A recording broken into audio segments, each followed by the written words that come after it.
It's unhappy Devils Monday. This is the Woo Report here with my special guest, Nick Villano. Nick,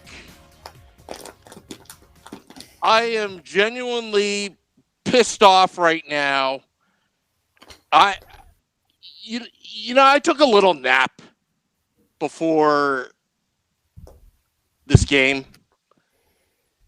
I left my ringer on. I've been pretty much up the last 36 hours because I had some things to do, but it kept on buzzing and buzzing and buzzing. Oh, great. Devils down 2-0. First period. 3-0. 4-0. 5-0. Should we just forfeit the game? As Shorts Guy wrote in the group text of the Let's Go Devils podcast. We have a little group text. I was thinking, should I go back to bed since the Devils didn't show up tonight? Or should we have a Woo Report? And then I thought to myself, all these things in the past were just all connecting together where it's like, that's all I need to know. And this is what I'm talking about because I saw a couple clues along the way in the last 6 to 12 months. And, I'd like to be that diehard Devils fan that just says, I'm not going to give up on this team. I won't boo this team, this and that. But this goes beyond John Hines. I would even say this goes beyond Ray Shero. This team does not have this, not even team, this whole entire organization has no winning mindset. Now, let me make my point in my monologue right here.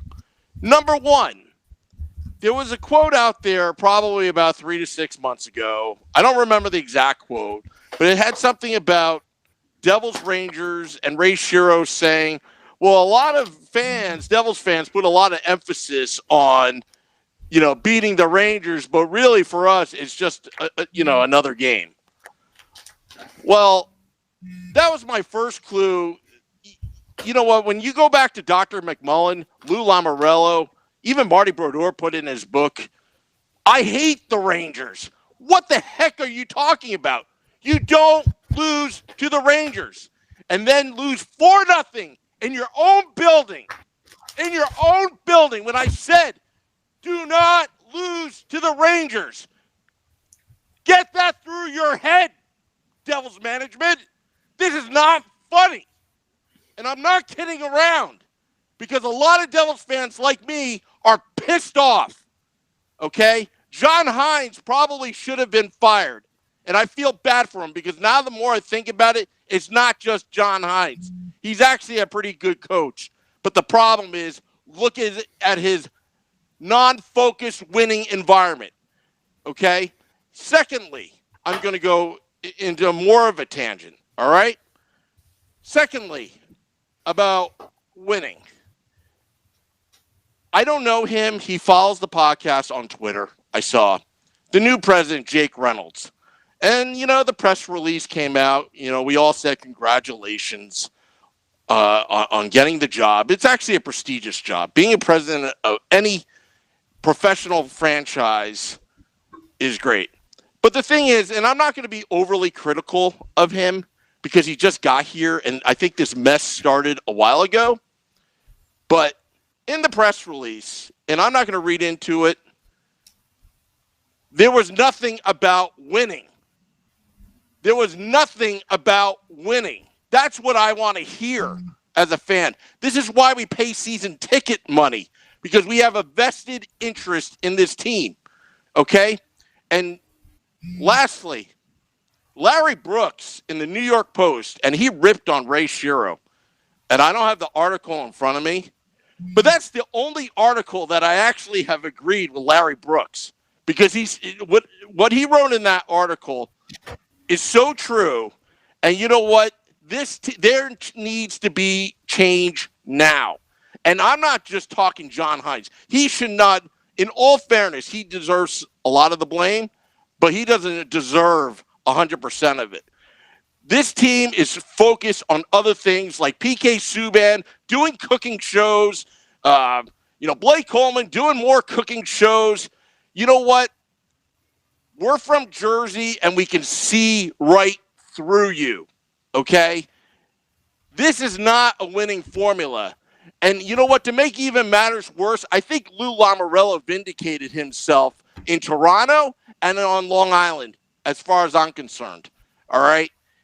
He went off into the sunset, and we were kind of promised a new beginning, a rebuild. And what do we have?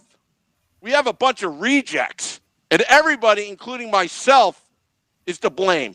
And I'm not just going to single out one person because I can't believe I bought into this crap. I'm done with my monologue, Nick, and I'm sorry. I couldn't hold back. I told you that I kind of would, but you know what? That's how I just honestly feel. My turn now? Yeah. Normally the Woo Report, you do your monologue and then you go. But you know what? This is kind of a special night. But now we can, have a conversation instead of me, I know you lost some of your hearing for the rest of your life because I was shouting in the mic, but sorry about that. I'll survive. I mean, that was good. I want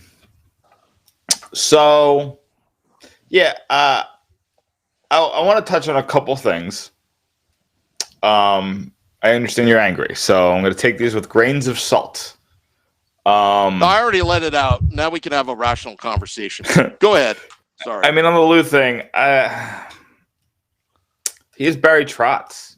Barry Trotz would do the same thing with this team, I think. Barry Trotz is the best coach of the game. So, I mean, good for him for getting him. But when Barry Trotz became an available head coach, I think the Islanders and one other team were his only options. So if he wanted to get signed then and there, as long as Lou met his price, which he did. So good for Lou on that. But Lou still made a lot of really bad decisions for the Islanders. And they just haven't killed them because their top six is really good. And they have Barry Trotz. And they have that goalie coach that I can't remember off the top of my head, but that goalie coach has been amazing. And I thought Varlamov was going to be terrible this year for them. And he's been really good because they have coaching. Now, I want to get to the Devils. Obviously, we're the Let's Go Devils podcast. I think that this organization is loyal to a fault. So you have, and it starts at the very, very, very top, right? So you have Josh Harris and David Blitzer. They own the team. They also own the 76ers, who went through a similar rebuild that the Devils are going through now, where they were the worst team in the league for about 5 straight years. Like worst, like going for the number 1 overall pick every single year. Getting Ben Simmons, getting Joel Embiid, getting Markelle Fultz. I think there's another one that was a really high pick that I'm forgetting. But either way, Josh Harris was cool with it then. The entire time that they were losing all those games, Brett Brown was coach. And Brett Brown, I'd have to look it up. I think he's been coach he's probably one of the longest tenured coaches, I would have to imagine. Yeah. Plus, they had a GM named Sam, I'd say Hinkie or something. I don't follow basketball, but I know he was removed and the Colangelos, came in. And if I'm not mistaken, I read somewhere that the league actually got involved, either David Stern or Adam Silver. I forgot. It's just, I don't care about the Sixers, but go ahead. The only reason why I care is because they're owned by the same owners as us. So for 3 years, he won 19 games, 18 games, and then 10 games, and then 28 games. So that's 4 years of just atrocious play. And he was still there. So then you look at Ray Shero. Ray Shero allowed this team to go into the tank, no pun intended, and kind of just let it turn into trash. It was nothing redeemable about this team for 2 years there. Then you got Nico, you got Butcher, you got Jesper Bratt. You got unexpected contributions for Brian Gibbons. Taylor Hall had an MVP season. Keith Kincaid pulled the one good stretch of his career, and they made the playoffs. Now, right after that, Ray Shero did nothing that offseason, if you remember. And we were all up in arms saying, how are you not building up the momentum of this? And then they had a terrible season last year because, I mean, injuries played a big part, so I got to hand it to them there. But I didn't think that they needed to make a coaching change last year just because the injuries, I had no idea what was going on. And like I said, Ray Shero did nothing with this team.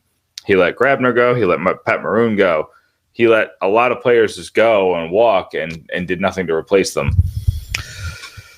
And then you got Coach Hines, whose accountability seems misguided. I don't know if that's the right word. It seems off-putting. It seems like it's going into the wrong direction. He holds players like Jesper Bratt accountable while letting Miles Wood continue to get penalties and never face consequences, so he doesn't change style of play. And I love Miles Wood. Miles Wood's my favorite player. So I'm an equal opportunity going to bang you when you need to get run into the boards. He should have sat at times this season just to send a message. But he's sending messages to guys like Pavel Zacha, who's one of our best penalty killers when we can't stop power plays. He sits guys, like Nikita Gusev, who scores on power plays when we can't do that most games. So, moral of the story is that there's an accountability problem with this team. And beyond that, my other point was that we have assistant coaches who are coaching a power play unit that is stacked with talent but can't score. And we have a penalty kill unit that should have some of the top numbers in the game, even when this team was terrible. Andy Green, Blake Coleman, Travis Zajac, Pavel Zacha, Nico Hischier. These guys should be able to stop almost any power play in the league, and it's terrible. And for years, these assistant coaches haven't had to worry about their jobs at all, even though this team was terrible. There was no change in coaching except for after the year we went to the playoffs. That's because Jeff Ward, who, by the way, is a head coach right now, and Ryan Clough left on their own accord. So, Sam, there's an accountability problem with this team. They just lost 7-1. The players are the only ones who are taking accountability. And, it's like if McDonald's had a data breach and the fry cook was the only person saying that he did something wrong.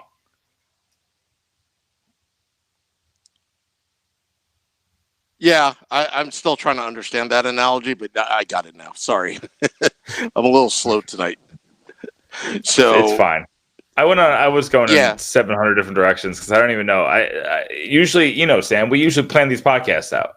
Usually we have a structure and we know where we're going to go. And tonight I'm just going because I just want to run really fast into walls.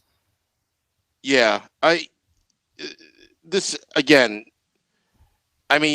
for all the people on Facebook Live, it's the comments are out of control. Twitter, Periscope, Let's Go Devils channel on YouTube Live. I mean, it's just absolutely insane. It's hard to keep up, but we will get to a lot of your comments and questions. But right now, the Woo Report, we're talking from the heart, but at the same time,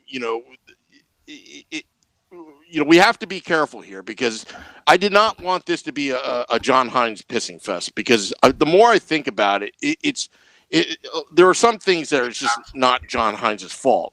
It's the situation, and it goes back to my monologue about a winning mindset, and then you, Nick, talked about just the whole organization as a whole, and it's just. There's a lot of parts, but there's no vision. on this. There's just absolutely no vision. If you're going to build a championship team and you want to sell your stakeholders, and I'm not talking, business owners or how much equity you have on the with the Devils. I'm talking about the season ticket holders. I'm talking about the casual fan that can only afford 3 to 5 tickets a year. I mean, tomorrow I'm bringing my family there and trying to get my mother-in-law to be into the Devils and she's into hockey and she's really starting to love it. But at the same time, the product on the ice right now, like, how do you explain this? How do you explain it? And it's, you know what? And if the Devils fall 4-0 in the first period, it's going to be ugly at the Rock. I mean, we're talking paper bags over people's heads. Hey, I got to hear, Mickey Mouse references all over the place. We're going to have that. People want me to put the Mickey Mouse costume on. I'm not even in the mood tonight to have a little fun with this.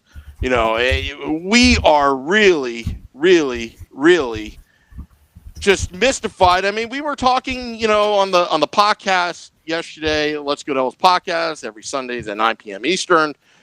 It's like we were talking the glory days are ahead with all these moves. And you know what? I don't disagree with the moves. I just disagree with the leadership from up top. Like I said, I pick up on these little things. And I'm like, you know what? Stop being so overly critical. But you know what? They start to add up. The marketing of the team, I've always said, has gotten a lot better. But right now, you can't spin this any other way. This is a bad team. This is a bad organization. And again, my season ticket holder rep, I mean, and I found out today, I was left a message that I actually have a new one. And you know who you are if you're actually watching. I love Daryl. He's freaking awesome. Okay? But when I'm pissed off, I really don't want to hear anything. I don't care if it's positive. I don't care if they told me that my season tickets are for free. I just don't want to talk right now. I don't like it when I get solicited because somehow I'm on the list that I don't have season tickets and they're trying to do the brick package. And I mean, have you seen the comments, those sponsored Facebook ads and what Devils are commenting, on these ads? I mean, it's so negative, so toxic. It disgusts me. At the same time, if fans don't hold this organization accountable, this will never change. And that's what I'm afraid. I feel like the next 8 years, we're screwed if we go at this pace and at this path. I've already invested 5 years, 6 years into this new ownership group. Okay? There are a lot of things I do like, actually.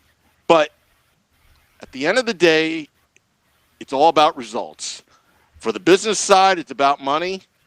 But from the fan side, it's about winning. And how do you balance those two? And right now, there is no balance there because there is no vision for winning. Okay? There is a brotherhood crooked sign above the locker room that is as bad as the New Jersey Turnpike. The Holland Tunnel sign where the Christmas tree was on the O and the other stuff, and people with OCD was going crazy, and finally they fixed it because it was a petition. It's almost like we need to get to that route. I just don't want to be the organizer of it because I just don't want to see anything negative happen. But changes need to be made within the organization because without winning, I'm out. I'm really out. But at this point, it's too early for me to pull out because you know what? To be honest, the Giants suck right now. The Jets suck right now. My Mets sucked, with where the relief bullpen. The Yankees got cheated on by the Astros. Okay? The Nets and Knicks, well, the Knicks stink, right? And it's like, competing for the entertainment dollar, you got to start winning. The Devils might not outwin the Knicks. Oh, oh, that's the quote of the night. That's the line of the day. That's the line of the day, Nick. Oh, I mean, it's the reality. Like, let me see what's the New York Knicks record. I mean, the New York Knicks are really, really bad, but the New Jersey Devils are really, really bad. The Devils are the second worst team in the league. They're better than the Detroit Red Wings, and that's it. They're worse than the Senators. They are worse than the Rangers. They are worse than the Kings. They are worse than whoever. Name a team. They're worse than them. If you don't name the New York, if you don't name the Detroit Red Wings. So Google is messed up right now, and Google says that the Knicks are beating the Bucks 67-0. I find that hard to believe. But the Knicks have a 4-16 record, so it's not good. But I mean, at least I don't. Anyway, I'm done with this bit because it's just making me sad. This is sad. I'm sad. I'm a sad Devils fan. I'm a sad hockey fan, and I feel for you people who live in New Jersey because the reps contact me, and I said, well, unless the team moves to Tampa, I don't know what to tell you because that's where I live. And then they leave me alone. But I also feel bad for the reps because, like, what are you supposed to do? It's your job. You had to Monday through Friday sell tickets, and you're literally selling salt to a desert salesman. Like, this is the worst. The Devils are salt in the desert. That's what they are. They are something that on paper looks like it's good, but in the current situation, it is the worst possible thing. yeah. I'm It's just bad. full of weird analogies today, Sam. I'm just going all over the place with the weird analogies, and that's all I got for you. I have to laugh so I don't cry because I don't want to cry on a live podcast, Sam. I don't want to be that person. Yeah, unless you're winning the Stanley Cup, then that's allowed. If you're 2 minutes away and we're happen to do a podcast, I don't know why we would do that, but that's allowed. Okay, but right now, I mean, and you know who else like I admire through this is the people that actually have to cover the team, like Erica, Amanda, Chris Westcott. I mean, the team's just that bad. It's just bad. I mean, we were sold, and it's like what I said months earlier before we found out that the Devils would have the opportunity to draft Jack Hughes. Like I feel like this was a bait and switch on me. I drank the Kool-Aid. I promised I wouldn't, like last time. And you drink the Kool-Aid, and this and that, and then you start really believing in it. And then opening night, the Devils had a 4-0 lead. Corey with the shutout going. He's looking good. And the season started. And we have sucked since then. Sucked since then. It's that bad. And you know what? I don't know. If this goes on, like I think it may go on for the next 8 years, like Tom McVie could run this team better than Ray Shero at this point. I mean, if all you young Devils fans, including yourself, Nick, because I'm older than the team, I'm a little bit older, but the Devils are the only team I've ever known, since growing up. This is what it was like in the early to mid 80s. Going to school sucked because you had all these Ranger fans, and the only reason why they were Ranger fans is because their parents were too cheap to buy premium cable called Sports Channel, but MSG was always available on basic, and that's why they really became Ranger fans in New Jersey. Okay, let's get that straight. Plus, they were on Channel 9, WOR. You could watch them lose with the rabbit ear antennas. And with the Devils, it took some time to build up that fan base because back then, specifically, it was all gate driven. So why would you put it on TV? But that was kind of like the wrong mindset because eventually TV became king. That's why we have all these big deals, this and that. But that's another story for another day.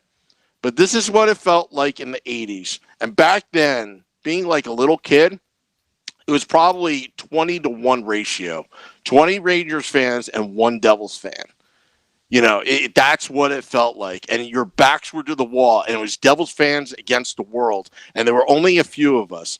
Then we got spoiled with Lou Lamoriello. And then the 95 and 2000 and 2003 where we had that pride. But even though losing to the Rangers in 94, which hurt so bad, but the redemption of winning the Cup the next year and holding off that rumors that they would move to Nashville.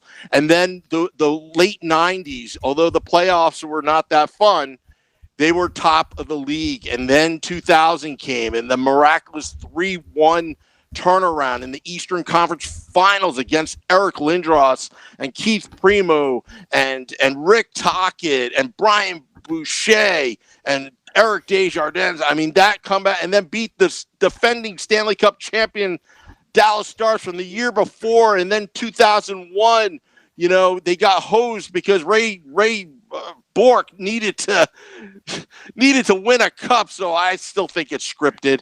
And then to come back in 2003 and just almost that dynasty compared to the Red Wings, that was unbelievable. And we've been spoiled since. And all those younger Devils fans do not know what it's like. All this losing and the cross rivals and All this right. and that. I gotta cut you off, Sam, because I was trying to wait, but I gotta say something real quick. John Hines did his press conference, right? He did his press conference. It was 57 seconds long. He just lost 7-1, and he did a 57-second press conference. Or media availability, or whatever the hell you want to call it, because it wasn't in front of a podium. Like, how did he get away from there in 57 seconds? I didn't listen to it, so I'm not gonna. I don't know who's at fault or what the situation is, but 57 seconds. 57 seconds. By the way, there's right now on Twitter. There's 5,400 tweets about John Hines. That's not a good look. It's not good for a coach. It's not good. But no, 50, it's not. Like Sam, 57, less than a minute for the most pathetic performance I've seen in 5 years. That was pathetic. Yeah. So, like, honestly, it's if somebody's going to come at me with they beat them in shots and chances, listen, they went down 4-0 before they got a shot on goal. You really think that the Sabres were giving it their all to defensively stop them? And they still allowed them to beat them 3-1 after that. This is pathetic. This is the type of performance that loses fans. Like, that people stop being fans. I would never do that. That is not something that I'm going to do. But I don't understand how you keep going forward like this. I don't understand how you keep doing this same thing. You got to send a message somehow, whether that's trading somebody, whether that's firing somebody. And I'm not even pointing at just Hines. You got to fire somebody because this is unacceptable. And I don't like calling for people's jobs because it's messed up. And somebody's probably has done it to me in my career. And somebody, I'm not in the public eye like an NHL coach, but I'm somebody who puts myself up for criticism when I make a stupid take, and I make a lot of them. So whatever. But I understand the brevity it takes when somebody is calling for your job. So I don't take it lightly. But when you sit here and you look at this team and nothing is happening, nothing is changing, it doesn't work, and you just keep putting out the same players just on different lines. So not only do the lines not have time to gel, but clearly the ones you're putting together, like it's honestly like whoever's putting these lines together is seeing how many different combinations.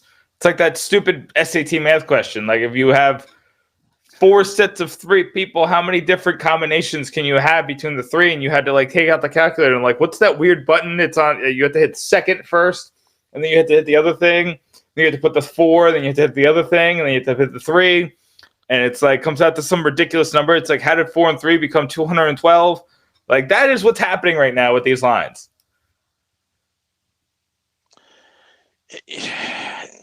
Maybe they're overthinking it. I mean, that's clear. The more you, I mean, it's not a hard concept here, right? It starts with the vision. Okay, what kind of team are you going to be? What kind of culture you're going to have, right? So they talked about the brotherhood, right? This and that. I see a lot of kumbaya, but I don't see anything that points to winning. You know, it's all about playing for each other. But right now, you know what? This is a joke. This is like rec league hockey, as far as I'm concerned. No, I laugh at jokes, Sam. This is sad. Yeah. Yep. You're right. Like, it's pathetic. I mean, the only thing that's a joke is this franchise right now. We're a joke. Yeah. The Devils are a joke. I've lost the ability to do words for this franchise. And guess what, Sam? That's what I'm paid to do, is to put words on paper or on internet. Well, Phil, like, what else is there to say? Phil Orsini writes, as a math teacher, that's an amazing analogy. Thanks, Phil. Stacy White writes, there's no leadership on the team. It seems like they never have a quote unquote game plan, is what Chuck says. Facebook Live, and I'm going to YouTube Live. Everyone's like, Al Skates writes #Fire Hines. Do it already. The mindset of the team and fan base is becoming toxic, says Shane Van Sickle. How does the management think that this is good publicity or good for publicity? And worse, what is Jack Hughes thinking right now? And then Trevor J on YouTube Live writes, I got to go see this terrible team tomorrow night. Yeah, me too. And I got to bring the in-laws to kind of explain to them how this game, is played. Bought the tickets back in August, and when there was actual hope about this team, yes, I know. It feels like a bait and switch. I felt like I was conned into something, to be honest. Now, granted, I'm not saying the Devils are really doing that maliciously. It's just right now there's no focus at all on winning. And you know what? If I was the owner of the Devils, I would tell the marketing team, put a moratorium on all this marketing and cooking BS, all right? And just knock it off till this team actually figures out.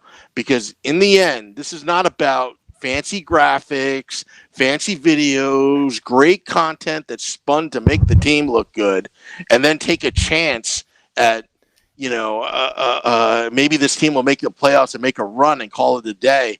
No, I want them focused on winning. I want them. I don't want them to even. I think they should put every single player in a hotel room, both home and away, and get this thing figured out.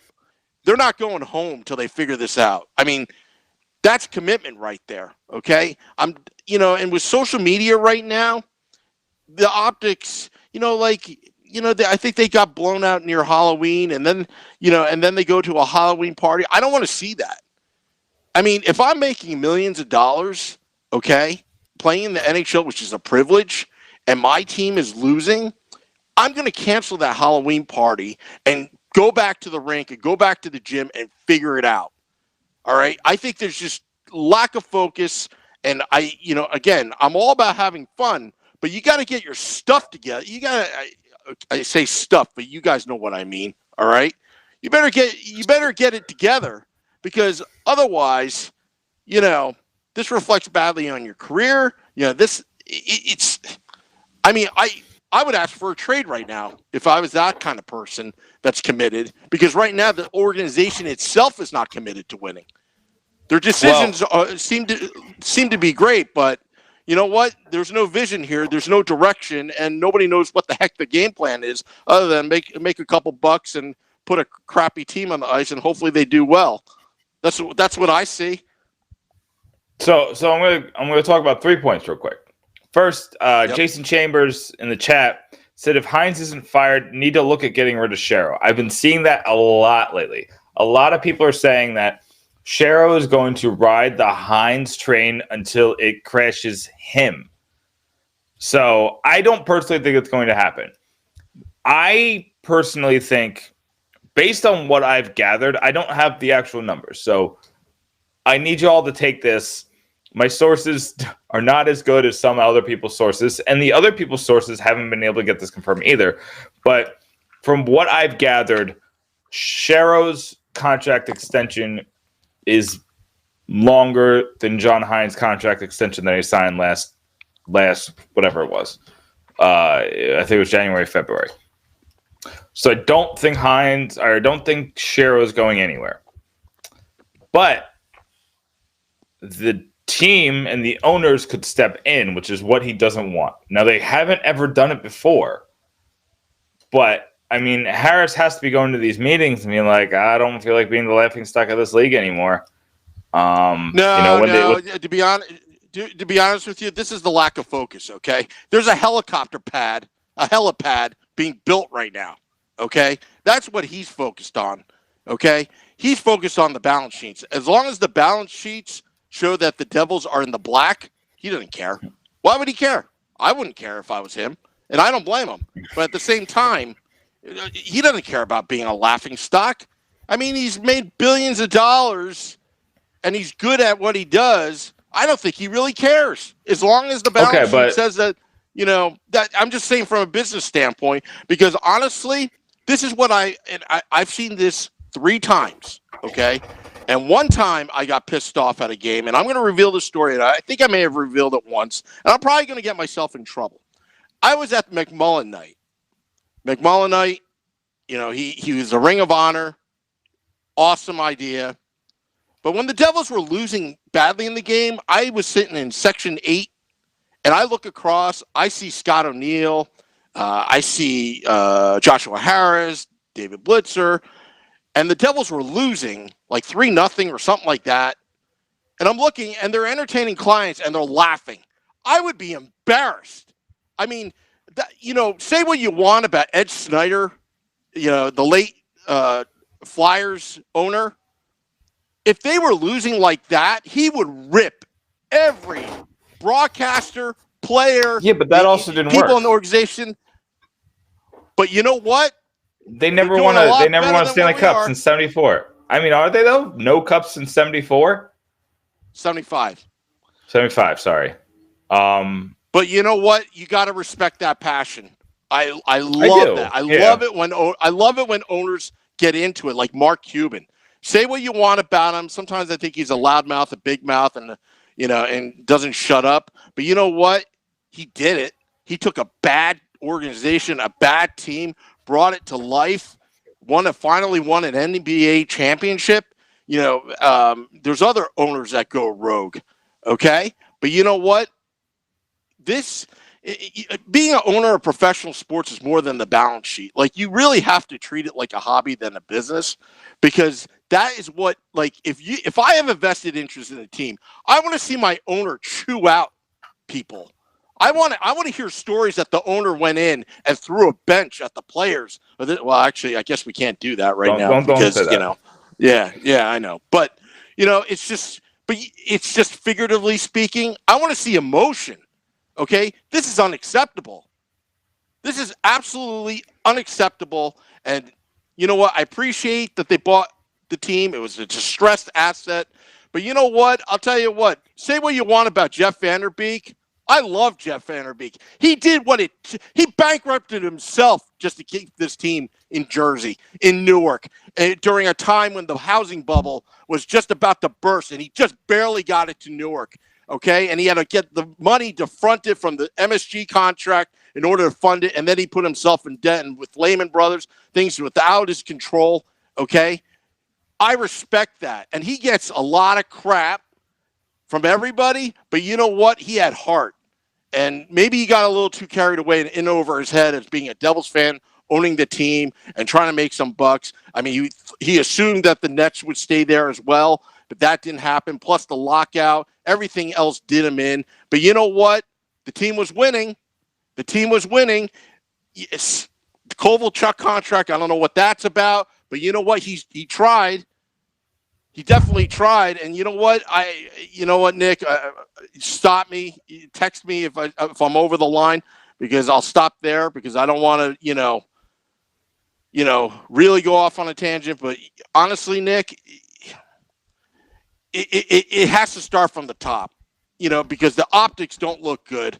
And you know what? And I'm tired of seeing all that construction for a freaking helicopter that nobody really wants to be there. Well, at least the fans. So my other point is, I kind of just want to give you a little example. So my job, I produce television news. That's my job. And we get ratings every single day. And every single day there's a winner and there's a loser. And every single day there's one winner out of 5. And there are people in my building who that is all they care about, because it's the difference of winning and losing. And I'm one of those people. I look at the ratings every day and I want to see how I did, and I want to see where I lost people, and I want to see how to get better, and I want to see what I did wrong and what I did right. And I want to get better every single day. And there are other people who don't feel that way. And that's fine. In competitive sports, I think we expect everyone to be like us, because we are competitive people. That's why we like the idea of sports. We are passionate. We want to put our heads through a wall.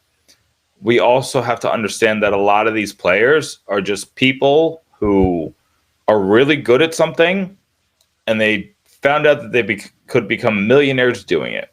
There are other people who will literally put their lives on the line. Literally put their lives on the line. Like Patrice Bergeron put his life on the line when he played with a collapsed lung. There are players like that. And then there are players who are like, I get to be a professional hockey player. I get to have 2 months off during the year and still make $4, $5, $6, $7, $8, $9, $10, $11, $12 million a year. I get to, see a bunch of cities. It's a grind. It's grueling, but it's worth it because of all the perks I get. And that's how I think. And I don't know who we have in the room right now. I think there's a very select few that have that thought process, but I don't know who we have in the room right now. The room is, they still like each other. They still seem to enjoy each other's company, but there also seems to be a little bit of a divide. It seems like the veterans hang out with the veterans, or the veterans go home with their families and don't hang out with anybody. And then there's this young group, like the Nikos, the Jespers, I know Yakovlev was with them last year. Like Pavel Zacha is in that group. Miles Wood is there. They have the young guys who are with the young guys. And then Taylor Hall, to his credit, has always been a guy that tried to bridge that gap. I see him doing stuff with PK Subban and Travis Zajac and going to the Kyle Palmieri, all the Kyle Palmieri events every year. And then you see him going to the Halloween parties and hanging out at bars with these kids and trying to bridge that gap. So that's the one thing I always liked about Hall, is that he seemed to be a guy who wanted to be here and wanted to make this work. And everybody can disagree with me all you want. You could say that he's not trying this year. I just don't see that. I think he's pushing too hard. I think he's doing the exact opposite of not trying. I think he's trying too hard to be 2018 Taylor Hall. And after the knee injury, he just needed to ease it back into this year. And since he didn't do that, now he's lost confidence. And then, I'll take one play, for example. Taylor Hall comes up with Jesper Bratt on a 2-on-1. Taylor Hall passes Jesper Bratt. He has half the net open, and Jesper Bratt passes it back to Taylor Hall. So it seems like everybody's just lost their confidence completely, and nobody wants to take the shot when it's wide open. They want to throw it at the net and get dirty goals. And I think that sometimes you need dirty goals, but right now you can't give up opportunities. Like the only person taking shots was Sammy Vatanen and Miles Wood. Those are not the people I want taking shots, Sam. Those are not the players I want taking my shots. Like, they're both good players. They both have a very significant role. I think the Devils should still re-sign Sammy Vatanen because I think that he's a very vital role on this team, and I think they can get him at a good price right now, especially after what Jake Gardiner got this offseason. But they should not be like, I think at one point Sammy Vatanen was leading the team in shots tonight with 5. And like, they're just shooting it from the point, hoping to get the rebound, but they don't have that's not the guys they have this year. They don't have Brian Boyle. They don't have Pat Maroon. You don't have those guys this year. You had Jack Hughes. You got Nico Hischier. You got Jesper Bratt. You got Jesper Boquist. You got playmakers. You got players that could make things happen. You got players that could rush the goalie and skate around people and make fancy passes and snipe in corners. But you're throwing it at the net and hoping it falls in front of them. Like, do that when Travis Zajak's on the ice, and that's it. No other time. Even Wayne Simmons is having trouble with that play, so don't do it to him. Wayne Simmons' best plays have come when he stands in front of the net and they pass it to him. Not on that rebound situation. It just stop doing it. Like, change up the game plan. Change it up. Be playmakers. Use your speed. Use your skill. Use your shots. Use the things that are what makes you better than other teams. You're trying to be the St. Louis Blues. You're not the St. Louis Blues. Look at the St. Louis Blues. They're a team of giants. You don't have to be that. You can win in this league without being a team of giants, but you're proving to people who say you only need size to win in this league right when you play a system that needs big guys. Very well. Very, very well said, Nick. Couldn't agree with you more. You know, and we're not the St. Louis Blues. We don't even have a puppy, do we? Didn't they try to do that 2 weeks ago? I saw a puppy on the Devils Twitter. It seemed like that they were going to try to do a puppy. But everybody's doing a puppy. Like, we down in Tampa, they have Bolt, and everybody loves Bolt. I got to meet Bolt. I met the Lightning's puppy, but I think everybody just has a dog now. But it seems like the Devils kind of gave up on that pretty quick because it was just the one post and then kind of went away. I'm looking at the John Hines Speak the Media. I'm reading the caption right now. Let's see here. I'll review it I'll watch it out after the podcast, Nick. I mean, I'd be pissed. I'd probably do the same thing, but at the same time, there's no accountability. There's just none. I mean, we're stuck. It's like I feel like we're going to be stuck with this group for a while. I know you feel like there's change coming, but you know what? Why this change should have happened 2-3 years ago, as far as I'm concerned. You know, despite the fact of making the playoffs for the first time in 2012, you know. Yeah, if he wasn't fired already, you know, after the Devils Rangers game, although, you know, Ray Shero calls it another game. Well, to your entire fan base, that's just not another game. I'm sorry. It's just not the way it is in Jersey. But you know what? I'm going to make another analogy, and I'm going with this, and it's a little bit off, but congrats to Rutgers for hiring Greg Schiano, because he said it once best when they made it to a bowl game after all that losing. He said, it takes someone from Jersey to understand Jersey, why I am at Rutgers. And you know what?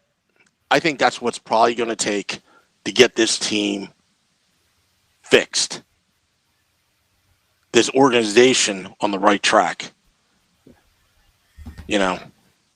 And I'm not talking about South Jersey, okay? I'm talking like real Jersey.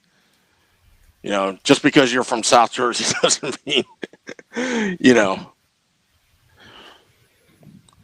But you know what I'm talking about?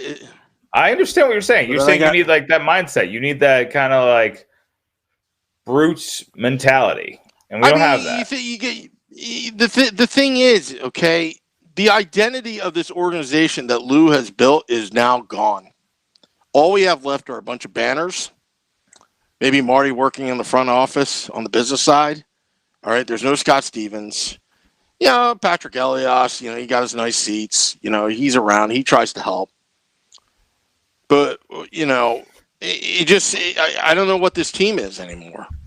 I really, not even just, I should say organization. This is not my Devils I grew up with. It's not. It's simply not. I have to admit, I do enjoy some of the gimmicks that they throw at us with 80s night and 90s night. They're pretty cool. Star Wars night, all that kind of stuff. Yeah, that's pretty cool. It sells tickets. Keeps it fresh, entertaining during the season. But in the end, do you know why all these years I had these season tickets? For that chance to go see my team in the playoffs, to make sure that I have those seats, that I don't miss out, and I get to see him win. I've already done it once. I already seen him win it once right in front of me in the Game 7, no less, 2003 Stanley Cup Finals. I'm one of the fortunate people, and it was surreal. It was like a movie. We all want that feeling back, but right now, there's no focus on that. There's none. Some of them are, I'm not going to say every player. Some players, maybe Taylor Hall's one of them. He's just trying too hard. He's really trying too hard. Oh, he's definitely trying too hard. I think Nico's another one. I think Nico's trying too hard. He scored a goal tonight. He did. PK is definitely trying too hard. And that's why he's making the mistakes he's making. And that's the problem, is I need somebody to get in their ear and say, you guys are trying too hard. And I think we're just running in circles and we're not getting anything done. We've said everything, so we should wrap this up. But I'll end on this. I've seen a lot of people say now that the Devils should have traded Taylor Hall after he won the Hart Trophy. And please stop it. Stop saying stupid stuff like that. That's insane. Would the Hall have been bigger? Yeah, a little bit. But no team's going to trade 4 first-round picks. No team's going to trade the entire future. You were probably going to get one more mid-tier prospect than what you're going to get now. Maybe a little bit more than that. I don't know. I'm having a lot of trouble figuring out what the return is going to be for Hall. But saying things like that is how you get free agents to never, ever sign with you. You will always forever be known as the team that traded the MVP. And that is not a distinction you want. So please stop it with that.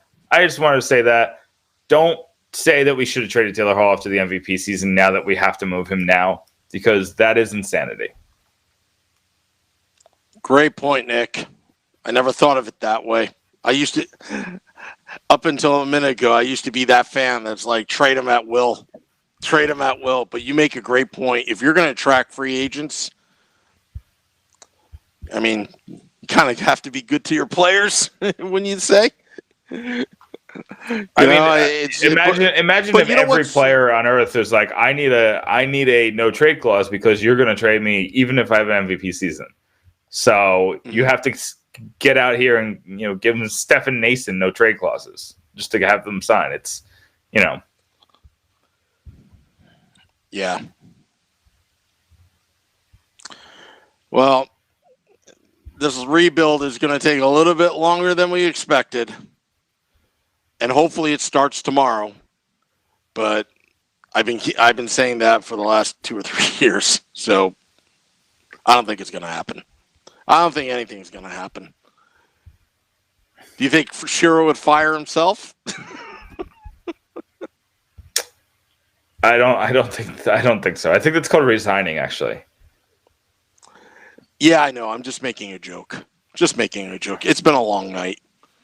It's been a long night since 7:20 p.m. Eastern, when the Devils were already down.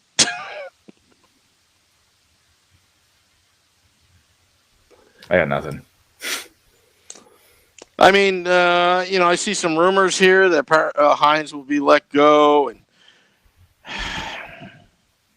Yeah, there's a lot Well, I'll of tell rumor you what. mongers coming out, and I don't trust one of them because they've been saying it for weeks, and they're saying it for weeks because it feels like the writing's on the wall, but that doesn't mean that you have sources. Like, these people are acting like they have sources, and I tried to explain this.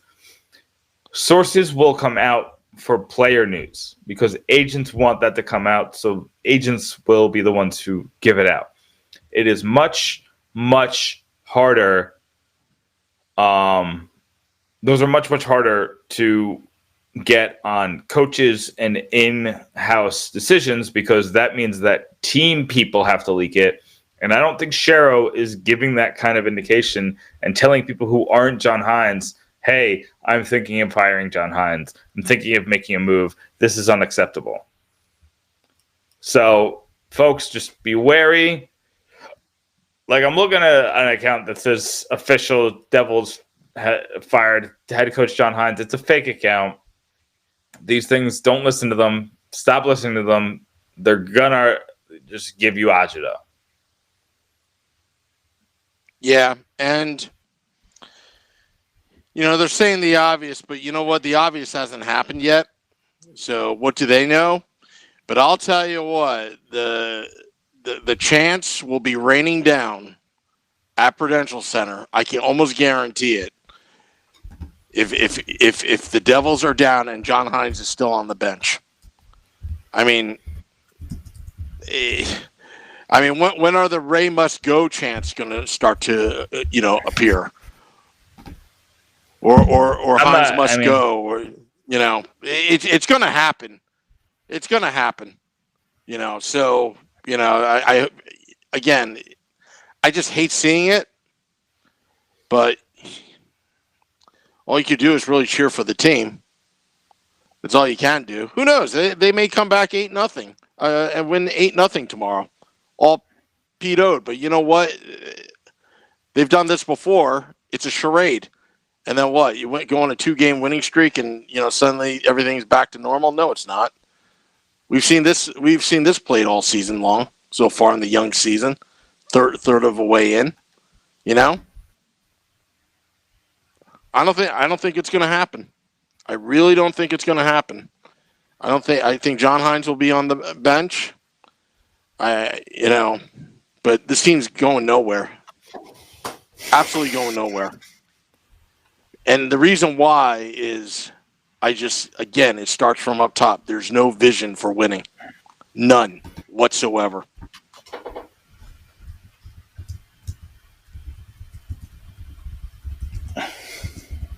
Sure. Yeah. But, I'm looking at Facebook Live right now. Win 1, lose 4, says Nicholas.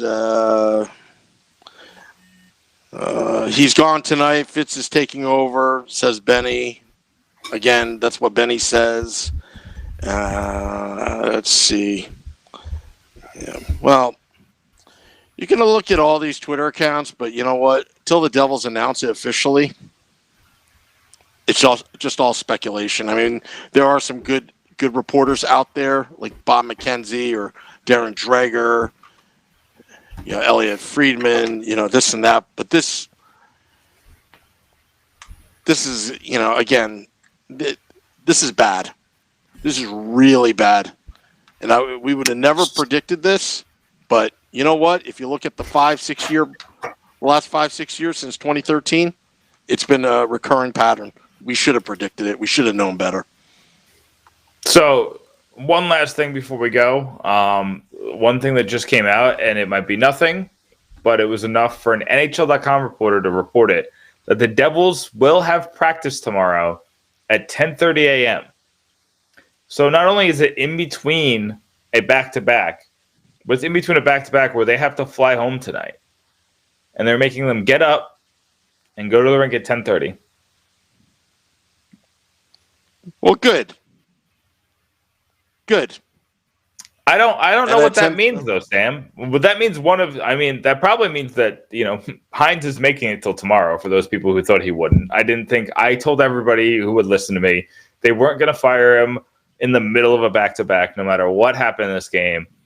Devils could have lost 15-0. He was coaching tomorrow. He might have been fired after the game tomorrow, and he might still get fired after the game tomorrow. I don't know.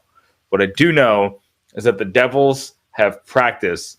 It looks like it's a full practice at 10:30 a.m. on the second half of a back-to-back where they fly home. So take that what you will. Well, we know one thing, and I'm going to report it. There's going to be some ass kicking. There's going to be some ass kicking, whether he gets fired or not. You know, because I would not be if I was John Hines, I'd be extremely pissed. I'd hate to be on that plane right now, as a player, as a coach. It'd be awkward if I was a reporter on that flight home.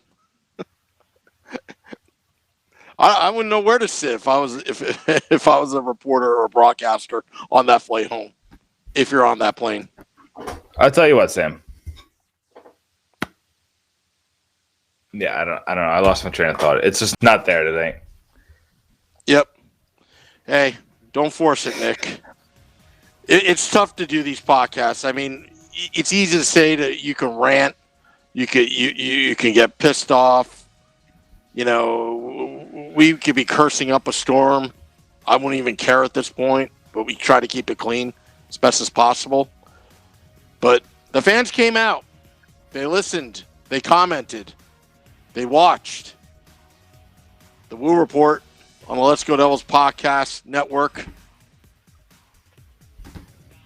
December 7th, Let's Go Devils podcast takes the show on the road to Tavern on the Rocks, 9 Wall Street, in beautiful Rockaway, New Jersey. Live event starting at 6:30 with Grant Marshall and Colin White in attendance. We're going to have a little pregame podcast. We're going to have a little bit of a fun viewing party, hanging out. And come join us, or as what the guys would say, hey, come cry with us. Be upset with us. But in the end, Devils fans come together, and sometimes we beat each other up. Sometimes just be kind to each other, because this is going to be a long road ahead. Thanks, Nick. Thanks for the audience for chiming in. Drop the podcast at midnight tonight. Till next time, let's go Devils!